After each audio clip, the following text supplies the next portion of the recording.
দুঃখ ডিপ্রেশন সবার মধ্যেই কাজ করে।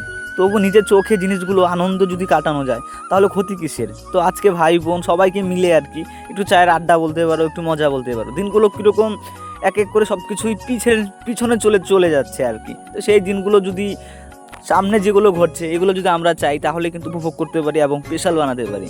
তো আজকে আমি কিন্তু ওদের সাথে কিন্তু আজকে আড্ডা মারছিলাম, বহুদিন পর বলতে গেলে এটা আর কি। তো কেমন লাগছে তোমরা বলবে। আমার বোনও একজন, সবাই বলে, প্রথমে বলি ওকে কে কে চিনো আর কি। হয়তো আমার লোকালে অনেকে ভিডিও টিডিও দেখো, পার্সোনালি ওকে কিছু যদি কেউ বলো আর কি, প্লিজ কাউকে কেউ বলো না। আর তার কারণ হচ্ছে ও যে লজ্জা পায়, তারপর আমি যখন ওকে ও মনে হয় লজ্জা পায়। তো যাই হোক, যারা যারা জানো ওকে চিনো তো ভালো কিছু বলবে, ওকে কিছু খারাপ বললো না আর কি। তো ওদিকে যে আরেকজন বোন আর কি নিচে বসে চা খাচ্ছিল। তো ঘটনাটা ছিল আর কি ওদের বাড়িতে আজকে ঘর উদ্বোধন ছিল। তো সেই দিনটাতে আমরা আর কি সঙ্গে ছিলাম, বৃষ্টির দিন ছিল প্রচুর। তো কী করবো, কোনো জায়গায় যাই নাই, বাড়িতে ছিলাম, ভাই বন্ধু সবাই মিলে একসঙ্গে আড্ডা মারছিলাম। এমনিতেও চায়ের আড্ডা এখন হয় না আর কি, সবাই যার যার মোবাইলেই ব্যস্ত থাকে।